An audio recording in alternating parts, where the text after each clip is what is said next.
بسم الله الرحمن الرحيم الحمد لله رب العالمين والعاقبة للمتقين والصلاة والسلام على أشرف الأنبياء والمرسلين. آداب دعا کردن و سببهای اجابت و قبول دعا. اول، اخلاص. انسان هنگامی که دعا میکند باید همیشه الله بگوید. نمی شود که بگوید اول الله و بعداً عزیز و ارواحها، یا نمی شود که انسان دعا بکند و هوش و یادش به پول و مال مردم باشد، امید از مردم بندد. این از آداب دعا نیست. دوم، این که به حمد الله و ثنای رسول الله صلی الله علیه و سلم شروع کند و به همینها خاتمه بخشد دعا را. مثلا هنگامی که انسان دست به دعا می بردارد باید بگوید الحمدلله و الصلاة و السلام علی رسول الله. سوم، یقینا به قبول شدن دعا انسان باید باور داشته باشد، بی شک و شبهه. هنگامی که دست به دعا می بردارد باید یقینا بی شک و شبهه باور داشته باشد که الله دعاهای او را قبول می گرداند. نشود که در قلبش دودیلگی پیدا شود که آیا الله دعای من را قبول می کرده باشد یا نه. این از آداب دعا نیست.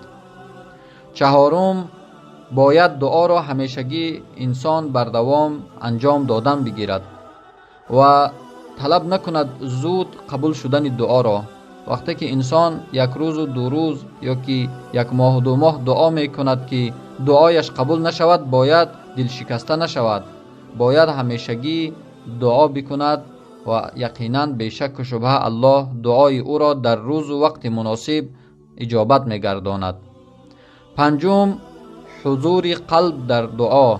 وقتی که انسان دست به دعا می بردارد باید قلبش هم به یاد الله باشد، نه اینکه به یاد دنیا یا که به یاد گناه و خطا باشد. ششم، وقتی که دعا می کند انسان باید در کشادی و در تنگی در همه حالت دعا بکند. نمی شود که فقط انسان در تنگنایی بیفتد، در حالت سختی بیفتد، در حالت مصیبت بیفتد، در حالت مشقت بیفتد بعد دعا بکند و در حالت پولداری، در حالت منصبداری، در حالت بایگری، در حالت کشادی الله را از یادش فراموش بکند. این خیلی نمی شود. این از آداب دعا نیست. انسان باید در همه حالت الله را یک خیل یاد بکند و همیشه از الله طلب داشته باشد. هفتم، فقط الله را طلب کند، فقط از الله بپرسد، فقط هوش یاد انسان به الله باشد. هشتم، باید انسان مسلمان بر زن و فرزند و مال و خانوادش دعای بد نکند.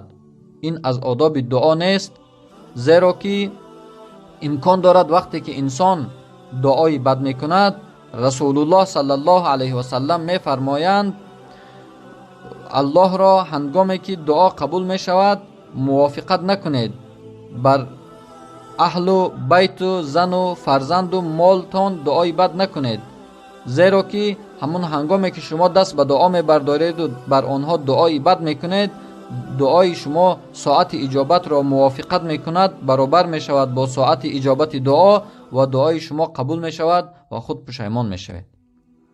نهم، هنگام دعا کردن انسان باید آوازش را پست بکند، نه اینکه به آواز بلند و داد زده فریاد کرده و نه اینکه به قلب. باید انسان دعا را به زبان به پستی به شکستگی دعا بکند. باید انسان هنگامی که دعا می کند اگر بخواهد که دعایش قبول شود باید به گناههای کردهش اعتراف کند. باید بگوید که ای الله، من به این گناهایی که کرده بودم و از سر من گذشت و به سبب وسوسه شیطان و پیروی نفس من این گناه ها را کردم. شاید همین گناه و خطای من سبب شده باشد که دعای من قبول نمی شود. گناه های من را ببخش و دعاهای من را قبول گردان و استغفار طلب کند و استغفر الله العظیم، استغفر الله و اتوب الیه بگوید و به نعمتهای الله اعتراف بکند و بگوید ای الله تو این نعمتها را، نعمت سلامتی، صحتی، نعمت ایمان، نعمت زن و فرزند، نعمت مال، نعمت دنیا را به من عطا کردی و شکر اینها را بجا بیارد تا که دعایش قبول شود. 11 ساعتهای اجابت دعا را که ما در درس پیشتر از این گفته گذشته بودیم باید جستجو بکند و این وقتها را غنیمت بشمارد. چنانه که حال رمضان بزرگ است، هنگام افطار کردن بین بنده مؤمن و بین الله پرده نیست، دعایش به شک و شبهه قبول می شود. باید این ساعتها را، این لحظه ها را غنیمت شماریده دعا بکند و مکانهایی که در اون مکانها دعا اجابت است باید در اون مکانها انسان دعا بکند و اون مکانها را هم غنیمت بشمارد تا که دعایش قبول گردد. 12 باید انسان مؤمن با کلمه های ساده فهم و آسان فهم دعا بکند، نه با کلمه های مشکل فهم و نه به طریق نظم و یعنی مشکل. 13 انسان باید هنگام دعا کردن سرخم باشد در نزد الله و ترس از الله داشته باشد و هنگام دعا کردن طلب جنت داشته باشد و هنگام دعا کردن ترس از دوزخ داشته باشد. این است آداب دعا. 14 انسان مؤمن باید عمل خیر را زیاد انجام دهد، زیرا عمل خیر زیاد سبب بزرگ است در قبول شدن دعای بنده. 15 باید هر انسانی را که ظلم کرده باشی، حق شخصی را خورده باشی، شخصی را ناحقی کرده باشی، باید برگردانی به خاطر قبول شدن دعایت با همراهی توبه کردن در نزد الله و از اون انسان بخشش پرسیدن. 16 از آداب دعا این است که رو به قبله نشسته انسان مؤمن دعا بکند، بهتر و افضلتر است. 17 هنگام دعا کردن دستها را برداشته دعا کردن، چنانه که رسول الله صلی الله علیه وسلم دستها را برداشته دعا میکردند. 18 طهارت کردن پیش از دعا اگر امکانیت باشد. 19 انسان مؤمن باید در دعا کردن از حد نگذرد، باید دعا را طبق فرموده رسول الله صلی الله علیه و سلم انجام دهد. 20 از آداب دعا این است که انسان دعا کننده اول در حق خودش دعا بکند و بعداً در حق دیگران. 21 اینکه وسیله بجوید به سوی الله تعالی به نامهای نیک الله و به صفاتهایش و به عملهای صالحی که انجام داده باشد و به دعای مرد صالح. یعنی انسان مؤمن در یک حالت مشکلی دچار می شود، بگوید ای الله به حق رحمانیت، به حق رحیمیت، به حق غفوریت، به همه نامهای نیکت و به عملهای صالحی که انجام داده باشد، میگوید ای الله همین عمل صالحی که من انجام دادم اگر به خاطر رضای خودت قبول شده باشد، همین مشکلی من را آسان گردان و همین عمل صالحم را وسیله قرار می دهم. و می شود که یک مرد صالح، یک از عالم ها یا که یک دیگر مرد صالح از مؤمنان را بگوید در حق من از الله دعا طلب کن.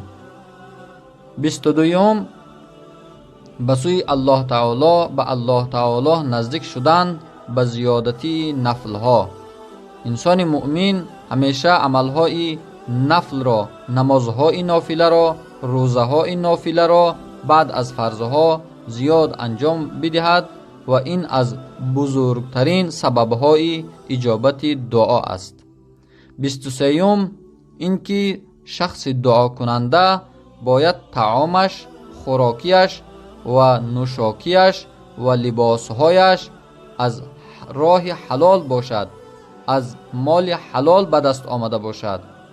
اگر انسان از راه حرام، از راه ربا، از راه رشوه، از راه دزدی، از راه قمار، از هر راه و وجه حرام پول مال به دست میارد، اگر هرچی دعا بکند دعایش قبول نمی شود.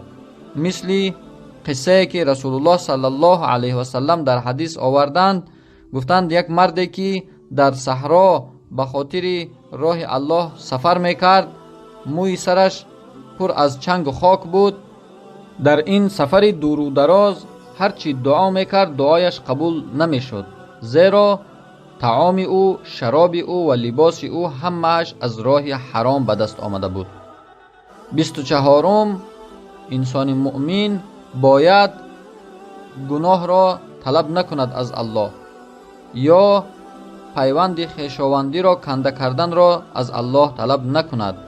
یعنی نگوید که ای الله برای من این گناه را انجام دادن را آسان گردان، یا که نگوید که ای الله دیگر روی من بر روی همین برادرم، یا که بر روی خواهرم، یا که بر روی همین عمه و خاله و تقایی و عمکم نرسد. انسان مؤمن حق ندارد این طرز دعا کردن را. 25 اینکه دعا بکند برای برادران مؤمن و مسلمانش دعای نیک کند، و اینکه خصوصا پدر و مادر را دعای نیک بکند و علما را، عالمها را و شخصان صالح را و بندگان الله را، همه اینها را در دعا ذکر بکند. این هم از آداب دعا کردن است. و برای نیک و احوالی مسلمانان دعا بکند. 26 اینکه انسان مسلمان از الله هر حاجاتی که دارد، چه حاجت‌های میده باشد یا حاجت‌های کلان، از الله بپرسد. هنگام پرسیدن از الله شرم نکند. 27 اینکه انسان مسلمان باید به خاطر قبول شدن دعایش همیشه به کارهای نیک دعوت بکند و از کارهای بد مردم را به هر راهی که باشد باز بدارد. 28 انسان مسلمان باید به خاطر به الله نزدیک شدن و به خاطر قبول شدن دعاهایش باید از جمیع گناهها، از تمام گناه و معصیت باید دوری بجوید، باید ترک بکند، باید همیشه خود را دور نگه بدارد. و صلی الله علی خیر خلقه محمد و آله و اصحابه اجمعین. و السلام علیکم و رحمت الله و برکاته.